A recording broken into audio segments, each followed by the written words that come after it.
Where should I begin? I guess it would be with the start of this freshman year, August 31st, and the quote I chose for my English identity journal. Don't let the noise of others' opinions drown out your inner voice. Steve Jobs said this, and it wasn't something to ignore or pass over like those corny inspirational quotes. This one meant something to me. Because it's true, in order to succeed, you must go through the haters and the naysayers first. This can be hard if you don't focus on your path ahead. But congrats, look at us. We have just about persevered through this whole year like Oswego High School. And guess what? All that we have gone through as a class this year, good and bad, is coming to an end. But let's head back to September 2016, in my first page of Roses, Thorns, and Buds. But I'm not going to read every single one on my list because I don't want to bore you. Instead, it will be summed up through multiple lines of poetry. Meeting new people at the new school, getting used to the surroundings, keeping good grades, grinding through the days, looking forward to sleep and relaxation, along with the vacations. Knee heels up, baseball begins. New classes, new coaches, new teammates. Bowling and watching sports games with old friends. Pushing through, longing for summer. I had nearly completed the first month of school when I wrote a poem about a football game in my past. One wanted to keep crying, stay on the cold turf, let the salty tears continue their path down his face. 11 wanted to erupt like a volcano filled with magma, wanted to fight back and argue, talk back to the referee, and forget his sportsmanship. 5 wanted to flee, leave the pain of the injuries and the loss, wanted to run home and see what he had done wrong. Yet 12 stayed strong, spit out the turf, and got back on his feet. Didn't show weakness and didn't stop fighting. He never gave up. And 1, 2, 3, 4, 5, 6, 7, 8, 9, 10, 11, and 12 finished the game, heads held high, ending with humility, ending with honor, ending with pride. Now we fast forward to February 2017 as I explain who I am with the poem.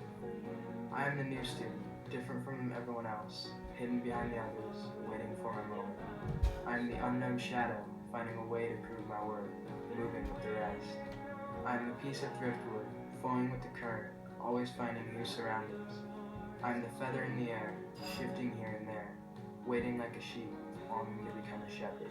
Football has been a big part of my life. Ever since I was young, it has characterized me. Now stick with me as we move on to an excerpt from a sonnet poem about one of my views on the sport. When the game draws close, the nervousness begins, the teammates ready to play their hearts out. Both sides fighting their hardest to add to their wins. The athletes won't give up and won't have doubt. At halftime, the battling boys start to tire. They drink their water, take their break, and eat their health food to fuel their fires. Their beaten up bodies, the heat does bake. The game nears its end as the sun sets behind the trees. The athletes shake hands and make amends. The coaches speak as the players rest on their knees, no longer worrying about who will lose or who will win. We take a little turn from the upbeat football to a deeper poem, based on the idea of reincarnation. From the sight of the direwolf's white fur, seldom seen in the light of the sun, whispering at the moon of the night, free as the winds of the sea, swaying, swinging, crashing beneath the sky. Now a human, alone, none hear the cry, ready to retire and pursue the true desires, awaiting, imagining the images of the past, running from tree to tree, gravel to grass, but only a human, wishing with hope. The wind outside blows while the time winds down, like a ticking clock counting the seconds, remembering the days within the forests. There is an inspiration behind every single thing we decide to do. Now, you might think my primary motivation is my parents, my friends, or maybe my siblings, but that's false. Don't get me wrong, they're all very important figures in my life, and all motivate me nearly every day. It's just that I remember on those cool, misty Saturday football mornings, I would think to myself, if my uncle can do it, I can too. My uncle inspires me because he made it. He made it as a starting quarterback in the National Football League. My uncle never shows me mercy, never goes easy on me, and I love it, because even though I mostly lose, it motivates me to get better and keep trying. And I shouldn't take that for granted, because sometimes motivation is hard to find. To end this presentation, we will go through one of the final poems I wrote this freshman year, called I Believe. I am alive, I believe in everything. I am alive, I believe in it all. Trees, sand, forests, beaches, streams, deserts, mountains, oceans. My life story starts with scripture and believing in my family, along with the God who created me. The ones that stick with me, Mom, Dad, JJ, Brock, Rowan, Sia, along with the things that shaped me: regrets, mistakes, hard work, sports, Christianity, all these things that I couldn't truly live without.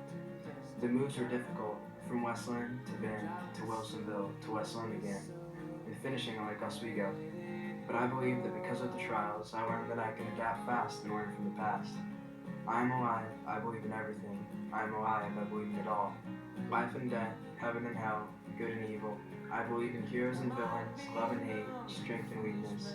I know feelings, friends, and foes of the past work together to create present and future.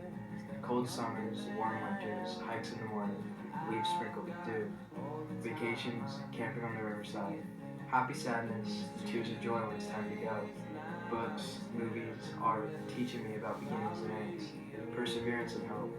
I believe in who I am today. I believe in what brought me here, and I believe in where it will take me in the future.